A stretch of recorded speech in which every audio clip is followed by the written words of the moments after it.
Сәлеметсіздер ме балалар? Бүгін 78-ші сабақты өтетін боламыз. Жаңа видеоларды көру үшін каналымызға тіркеліп, колокольчик батырмасын басыңыздар. 47-ші жаттығу мәтінді түсініп оқы.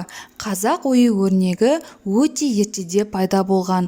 Оның мазмұны, өрнектері әртүрлі болып келеді. Негізінен олар өсімдік, жан-жануар, адам өмірі мен ғарыштық ғаламды бейнелеуден тұрады. Соның ішінде жан-жануарды өрнектейтін оюлар көптеп кездеседі. Олар ежелгі қазақ мәдениетінен, көшпенділер өмірінен сыр шертеді. Әр өрнекке өзінің сипатына қарай атау берілген. Мүйізді қойға ұқсайтын өрнек қошқар мүйіз деп аталады. Түйе табан оюы өзінің аты айтып тұрғандай, түйенің табанын бейнелейді.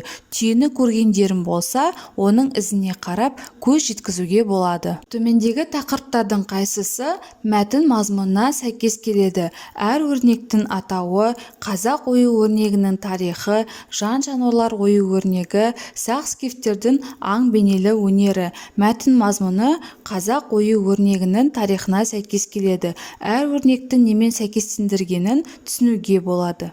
Өрнек сөзін жекеше, көпше түрде тәуелдеп жаз. Бірінші жақ менің өрнегім, көпше біздің өрнегіміз.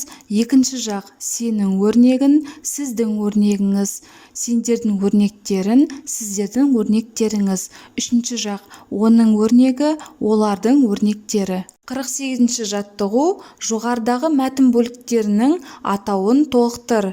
Қазақ ою-өрнегінің түрлері, ою-өрнектердің өзіндік мазмұны, жан-жануарлардың өрнек арқылы бейнеленуі. Осы жоспар бойынша мәтіннің мазмұнын айтып көр. Қазақ ою-өрнегінің түрлері: қошқар мүйіз, түйе табан. Ою-өрнектердің өзіндік мазмұны: өсімдік, жан-жануарлар, адам өмірі, ғарыштық ғаламды бейнелеуден тұрады. Жан-жануарлардың өрнек арқылы бейнеленуі: мүйізді қойға ұқсайтын өрнек қошқар мүйіз деп, ал түйенің табанына ұқсайтын өрнек түйе табан деп аталады. Жоғарыда оқыған мазмұнын айтқан мәтіннің жанрын анықта. Мәтіннің жанры ғылыми танымдық мәтін. 49-ші жаттығу жұмбақты оқып, шешуін тап. Тарағым бар, таранбаймын, орағым бар, оралмаймын, сақалым бар, ал бірақ мен ақсақал бола алмаймын. Бұл жұмбақтың жауабы әрине балалар, ешкі жануары екен. Тәуелденген сөздерді тауып, оларды үш жақта жекеше және көпше түрде айт. Тарағым бірінші жақ жекеше, орағым бірінші жақ жекеше, сақалым бірінші жақ жекеше. Балалар, сіздерге түсінікті болу үшін кесте түрінде түсіндіріп өтейін. Бірінші жақ жекеше: менің тарағым, менің орағым, менің сақалым. Көпше: біздің тарағымыз, біздің орағымыз, біздің сақалымыз. Екінші жақта сенің тарағың, сенің орағың, сенің сақалың. Сіздің тарағыңыз, сіздің орағыңыз, сіздің сақалыңыз. Көпше түрде: сенің тарақтарың, орақтарың, сақалдарың. Сіздің тарақтарыңыз, орақтарыңыз, сақалдарыңыз. Үшінші жақта оның тарағы, оның орағы, оның сақалы. Көпше түрде: олардың тарақтары, олардың орақтары, олардың сақалдары.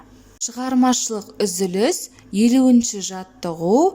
Тоқыма торға зер салып қара. Шебер тоқыма торды тоқыған кезде әртүрлі ағаштарды пайдаланған екен. Тиісті әріптерді қойсан, ол қолданған ағаш түрлерін оқисың. Шыққан ағаш түрлерін тәуелдеп жаз.